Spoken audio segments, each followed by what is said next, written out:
the biggest takeaway is that our field is in desperate need of disruption. There's the energy that comes from driving change. Positive. It's tiring, but there's positive energy, and I don't know.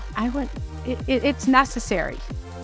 And if you're a leader in this field, it is an incredible responsibility. And I think if you're just running, you're in a management role, whatever it is, and you're just managing what is, let's just keep going what we have going. You're not being a leader.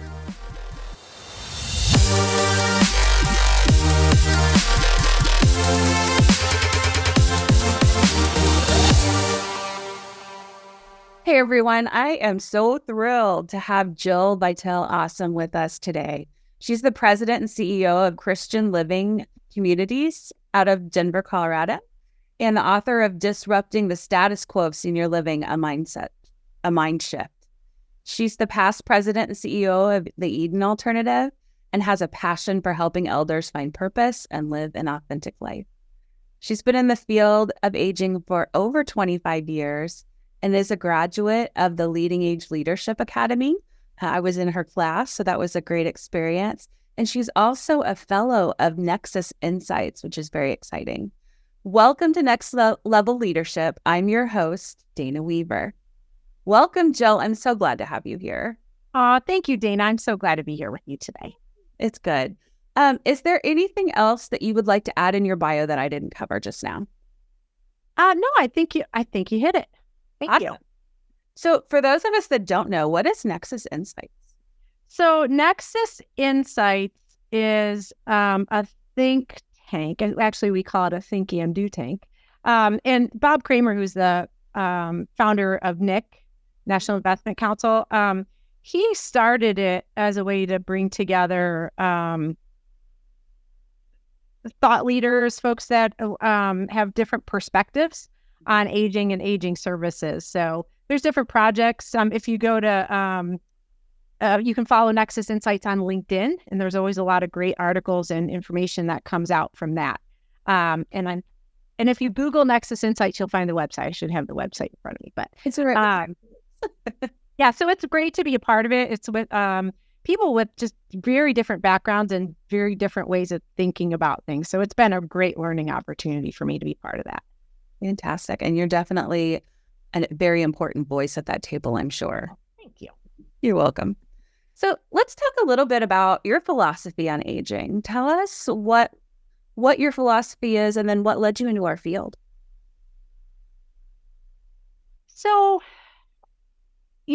my philosophy on aging and the way that I really look at things is we've been taught since we were toddlers that aging is something to be feared, that aging is something that we should avoid, which, the alternative to aging is dying, right? So that's first a problem, right? But we're taught, you think about Disney movies, right? And all the older people in Disney movies are witches and foolish old people. And so even when we're little kids, we start to hear these messages. And then as we go through life, if you really start to pay attention, you will hear negativity about aging everywhere you turn, right? So anti-aging this and anti-aging that, and the silver tsunami, right? People call the aging population that, which is basically saying it's a disaster.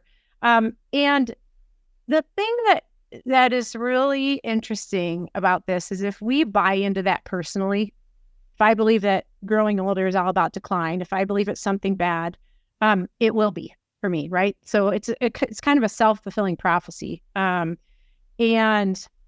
there are studies that have been done, people who believe the negativity about aging and buy into all of that, it shortens lifespans on an average of 7.5 years. Wow. Right? It's big. And it also impacts, our physical abilities and our cognitive abilities. So, and what we often do is look at all the negative things that come with aging, right? Like, you know what? You start to have different things happen in your body when you get older. And there are challenges that come with aging. And I never want to, imply that there aren't, because there are. But there are a lot of gifts that come with aging. There's perspective. There is a life experience and knowledge that you just can't get unless you've lived a longer life. And so my philosophy on this, and we all are ageist. I'm ageist. I have fears about aging, is to question those things and question the negativity and really surround myself with positive thinking and positive messaging about aging because I know it will impact the way that I age. So there's that piece of it. And then there's also the piece of it that all of us in the senior living space, we tend to approach our work through that lens too, right? With limiting beliefs about people that live in our communities. There's some paternalism that can really creep in. So I think it's huge. And I think it's one of the most important things for leaders in this space or people and everybody really is to really start thinking about aging in a whole different way. Yes, absolutely. That when you were talking about what we think happens to us actually happens to us, it's the power of words and helping to retrain our brain to realize that everything that we say to ourselves can come true. So if we have all this negative thought about aging, or even negative thought about our abilities, that is going to come true. So it does definitely apply. It does. And then if you think, well, oh, you can't teach an old dog new tricks and all these things, then you're going to live your life that way. Yes. And say, well, I can't do that because I'm old, or I shouldn't be thinking about, whatever it is. I shouldn't be thinking that I could learn this new thing or, do this new thing because I'm older. You limit your life, which then impacts the way that you live. Yeah, absolutely. Is there any older person that has inspired you or helped you go down the path of looking at aging the way you do? My mom taught me so many things, and she would say getting old isn't for sissies, right? Because she would say there's things that happen. But she taught me a lot about the fact that we need to continue to learn and adapt throughout our lives. So she, when she was 60, she was diagnosed with an irreversible retinal disease. And so she lost her vision. She realized that she needed to learn skills. We called her margin charge, if that tells you anything. But, rather than, and I'm not saying it wasn't hard for her. It was really hard for her, right? Losing your vision.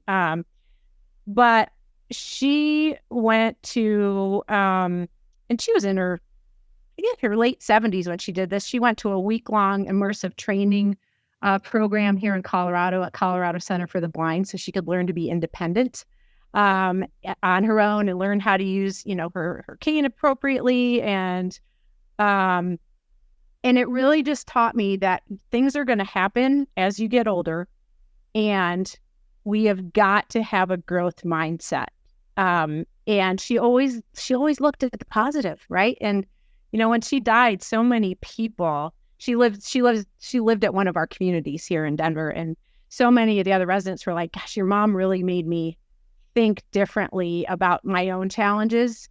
Mm-hmm. And just the fact that you got to get up and you got to figure things out. You let yourself grieve and mourn because there are hard things that happen, and we've got to keep expanding our abilities and adapting to the things that happen in our lives. Otherwise, what's out there, right? And so she has made a huge impact on me in so many ways, and that's one of them. No, that's fantastic. Thank you for sharing that story with us.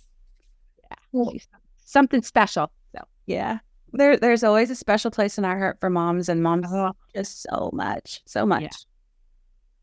What would you like the general public to know about aging and or aging services that maybe isn't as well known? I would love for the general public to learn more about making decisions about where we're going to live as we age. Mm-hmm. Where we live matters. Mm-hmm. And I'm very concerned about this very prevalent narrative about the aging in place. Stay in your house you've lived in for the last 50 years. And that is the answer. And that's going to work for everyone. And Dana, I'm sure you've seen this too, is so many times you see people completely isolated, right? Friends move away or they pass away, neighbors move away, everything changes. Maybe you can't drive at night anymore. Maybe you can't drive at all. And all of a sudden people end up extremely isolated. And we know what happens when we live in isolation, right? It's as dangerous to our health as smoking cigarettes and obesity. And so there's so many things that go wrong when we become isolated. And so there's a great book. Ryan Frederick wrote a great book called Right Place, Right Time. And he also has a website people can go to, and you can do a little self-assessment of looking at where you are living right now, what matters in your life. And you can get some really good insights from that. So I think it's denial, right? For everybody to think, I'm going to be able to, and by the way, where are you going to find home care to come in? Well, there's already a staffing crisis and it's already not affordable. So I would love for the general public to be a little more critical in their thinking and dig into all this more. And I think Ryan's book is a really great place to start with that. I think otherwise, I think we're setting people up for failure. And then people end up in crisis situations and then more likely to need long-term care because you're not in an environment where you can live a healthy life. That is such a great point. Because it's very concerning, and it doesn't have to be senior living. Obviously, I'm biased, right? My organization has senior living communities around the state of Colorado, and I've been working in senior living. I think it's a great option, but it doesn't have to be senior living. We just need to think about those critical pieces that we need as we age. Absolutely. That is such a great point. And I love that it doesn't have to be senior living, though I'm biased too. I think that is a great option. Yeah. But I'm also seeing all kinds of great innovative ways that people are coming together to keep community, but also live on their own. So that maybe neighborhoods or they're building, I don't even know what they're called, but they're living together and maybe they have a central location where they can come. I think like co-housing kind of model, right? So I think senior living is a great option. It's not the only option, but I know that staying in a home where you are isolated is dangerous. And I think the more we get this word out, or the more people know about that, we're going to have more and more options. Yeah. And it really is on all of us who are in the process of aging, which is really at any age. It's everybody, right? Yeah. Things, yeah. So that's a great point. I'm going to turn the tables a little, not turn the tables, but I'm going to change the focus. Am I going to interview you now, Dana? You can. I'll give you an option. I'll give you an opportunity. Okay. Just to kind of, you've worked with such giants in our field and thought leaders and people who are really passionate about disrupting aging. What have you learned from them, or what is kind of your biggest takeaway with connecting with all of them?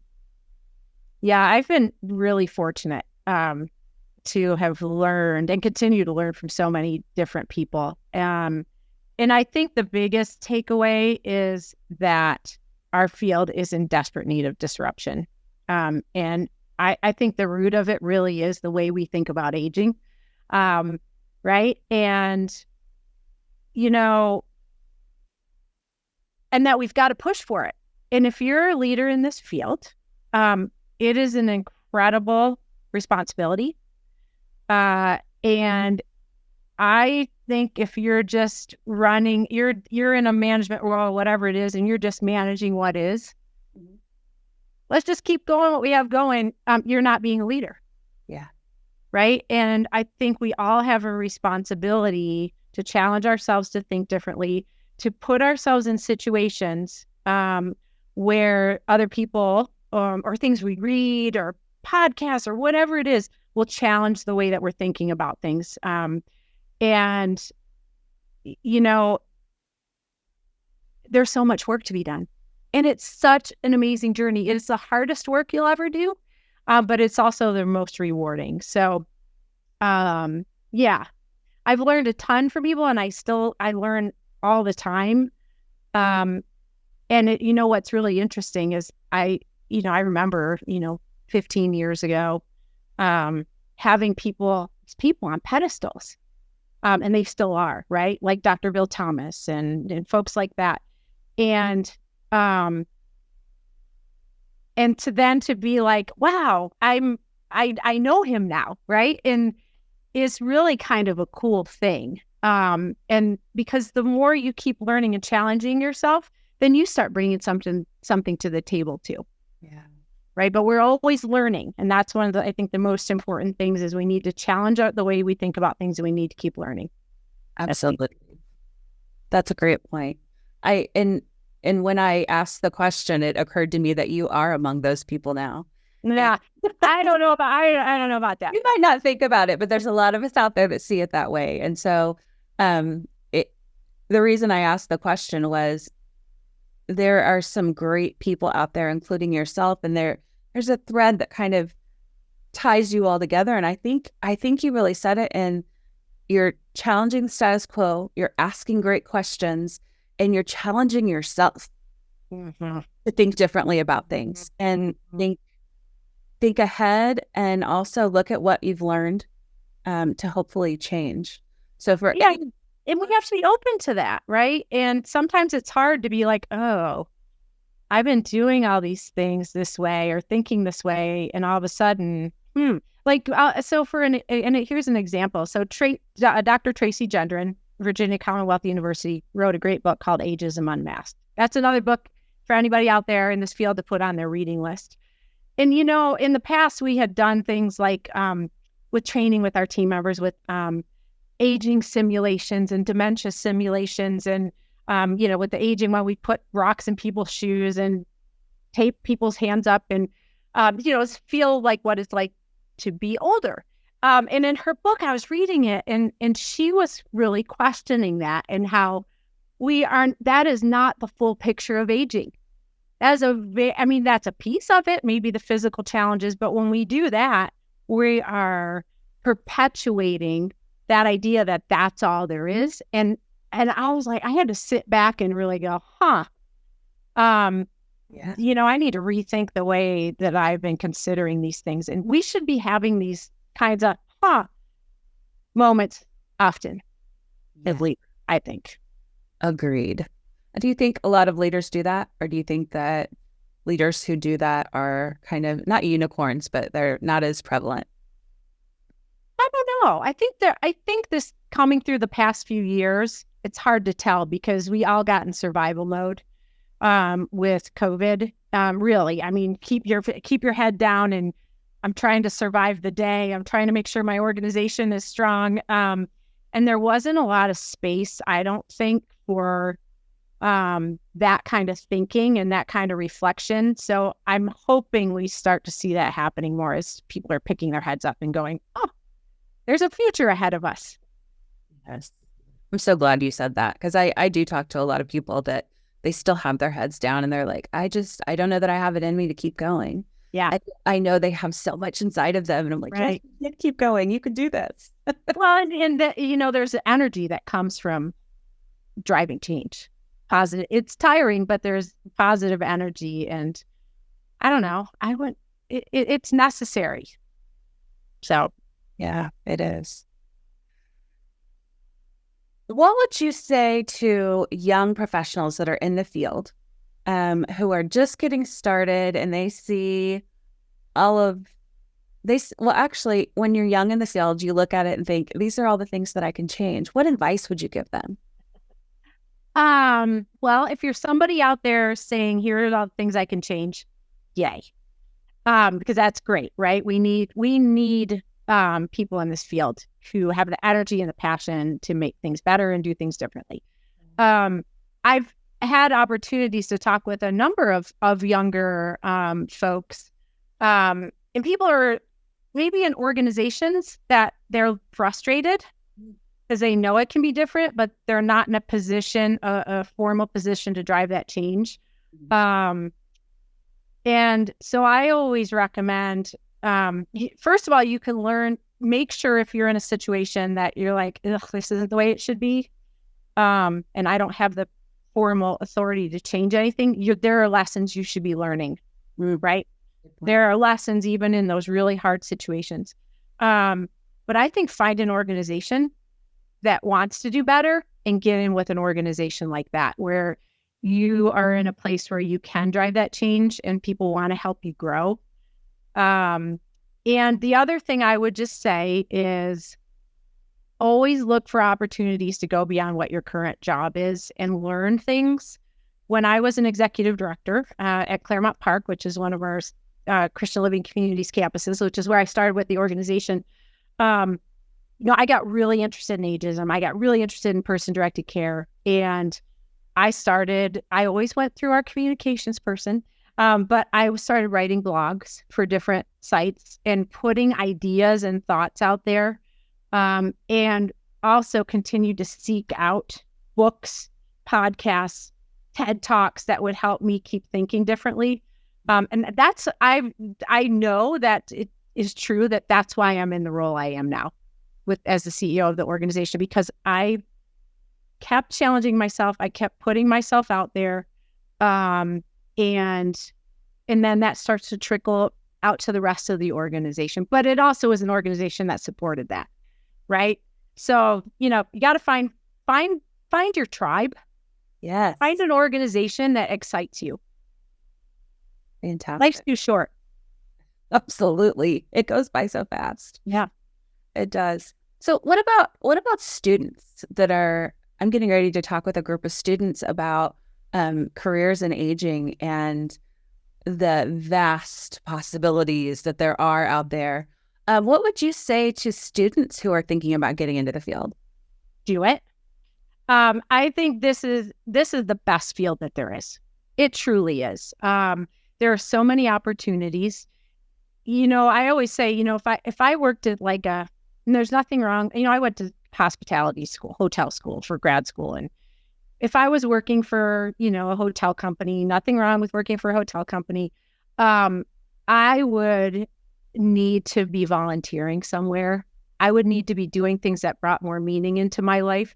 This is a career where you can grow. Mm-hmm. If you're willing to put in the work and keep learning and growing, you can become an executive director of a campus. You might have to start out in another role. And it's a career where you can build a really great career and you have deep meaning. Spending time with elders is my most favorite thing to do. I'd much rather hang out with people who are 80 than people my age. And so there's that whole opportunity of meaningful work. And then if you're out there and you're one of those kind of rabble rouser people, like, I want to change the world and make the world a better place, this is a field that needs that. And there are so many opportunities to make a difference. So I think it is the best career that there is. Fantastic. I wholeheartedly agree. I will be serving this population or serving this for the rest of my life. I know that I will. Yeah. It gets into your blood, doesn't it? It sure does. Yeah. It sure does. And people say that we're different, that we're special, but I don't think that we're special. I just think that we have found our passion. Yeah. And then you also, in general, people who are drawn to this field are like that. So you get to work with amazing, caring, passionate human beings too, which you don't always get in every workplace. That is so true. Something that was coming up in my mind as you were talking about getting out there and asking questions and seeking to work with people who are thinking differently. What would you say to those people who really want to do that and it's starting to trickle up and bubble up in them, but they have this fear that people won't want to listen to them or they'll put them down, or maybe just good old-fashioned imposter syndrome's popping up? Oh, imposter syndrome. I live with that. That's for sure. I think that the only time you're going to grow is when you put yourself in situations that are uncomfortable.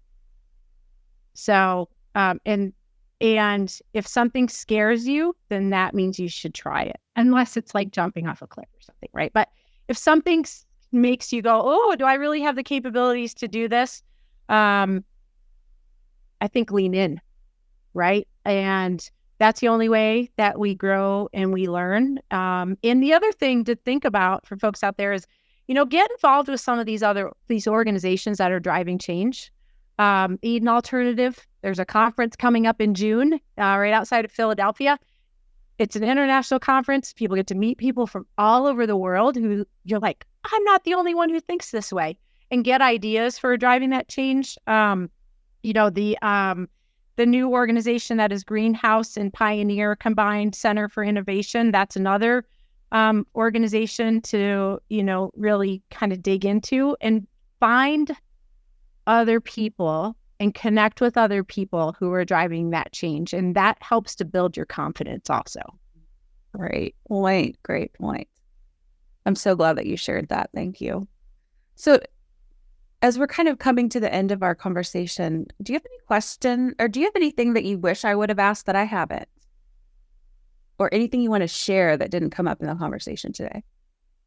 The only thing I would add to this conversation is, if you're in an organization, and I know we're talking a lot about senior living, right? But it kind of applies to other things. And say you're working in an organization, say you're the executive director of a campus, or you're department director, whoever you are. And you're like, oh, we really need to drive change in this community. Maybe you're working in a really institutional nursing home, or there's also institutional assisted living and residential living communities. Is understanding how that change is hard. Mm-hmm. Okay. And understand that whenever you introduce something new, a new way of thinking, a new way of being, people are going to resist that. Mm-hmm. Good point. Okay? It's human nature, right? The doctor that said, hey, maybe we should wash our hands to stop infection control was ostracized. Yeah. And right. And like, that's ridiculous. Any innovation, you're going to get pushback, and understanding that, and then really studying some of in my book, I wrote a whole chapter on leading change, but understanding how do you move an organization through change. And I see people too often giving up. Yeah. And it's okay not to know the answers. It's okay to be incompetent for a little while as you're trying to figure things out. That's the only way you grow and learn and get to a place where you can really make things happen. Yeah, absolutely. I'm so glad you shared that. Thank you. Thank you very much for that. It comes from hard-earned lessons and mistakes. I'll tell you that. For everyone out there, it's okay to make mistakes, even if it's failed. And that's how we learn. And that Jill has experienced that. I've experienced that. And a lot of leaders that are really changing or, challenging the status quo do the same thing. Oh, and if you never fail, there's a saying that's called, you should call it failing forward, right? It's part of it. Part of learning. It certainly is. It certainly is. Do you have any questions of me that you'd like to ask? You don't have to, but I always throw that in there at the end. What is driving you right now to have this podcast and do the other work that you're doing? What's behind all this, and what do you want to accomplish? Well, I appreciate the question. And interestingly, it goes right along with the conversations we're having today. I just feel like the field needs to be disrupted. And there's so many possibilities out there. And I maybe have not rubbed elbows or had those really big conversations with the right people to really ask the good questions and really figure out how we can do that. I'm so lucky that I have many contacts in the field, and I get to talk with people all the time and learn about what's going on, what the challenges are, what we're doing well. But I want to interrupt that, and I kind of want to interrupt the leadership training space a little bit as well, especially for those people that are just coming up, and really give them a deeper understanding of what challenge looks like. Okay? I mean, it really goes along with this conversation well. Yeah. Of what challenge looks like, and that it is okay to fail, and the imposter syndrome does pop up, and feel the fear and do it anyway. Because our future, my future, your future, and anybody who's listening depends on those of us asking those really important questions and making that change. So I'm ready to get out there and do what I can to support anybody to make those changes. Oh, well, thank you for what you're doing. It's so important, the work that you're doing. Thank you. Thank you. I really appreciate all you're doing. And thank you, because I appreciate all you're doing too. I think we have so many great people in our field, and we just have to keep rising together and supporting each other. Yes, we do. Absolutely. And I might just add, since we're talking about it, one other thing that I think it's so important that women support each other. Yeah. And I'm loving this conversation and knowing that you do support other people, but also other women, and that we can lift each other up. We have to. Absolutely. We're very important in this field. Yes. It's not one size fits all. Well, I'm really thankful. I'm so thankful that you're here today and that we've had this conversation. I'm already thinking differently about aging, and I'm ready to read those books. And so I'm going to put those in the show notes so that we make sure we help them. And I'll also put the LinkedIn page for Nexus Insights. Yeah, to follow Nexus. Yeah. Yeah. So people can learn a little bit more about that. And then I'll put some information about you. And I'm sure that our viewers have gained a lot today and a lot of takeaways from the conversation. So we would love to know what those are, and you can put them in the notes below. And feel free to post questions as well. If questions are percolating in your mind right now, feel free to put them in there. And I know that I will go in and answer your questions, and I'm sure Jill will too. Yeah. And let's just keep this conversation going and have it spread wide. And if you found value today in any of the conversation, please share the Next Level Leadership YouTube channel and make sure you're subscribing so you see others that are coming out. And we keep it free for you so that you can share. I mean, if you share, we keep it free. So if you share, a lot more people can learn about it, and you're not having all those ads. So thank you so much for joining us today, our viewers. Thank you, Jill, for being with us today. And until next time, thanks for joining us on Next Level Leadership.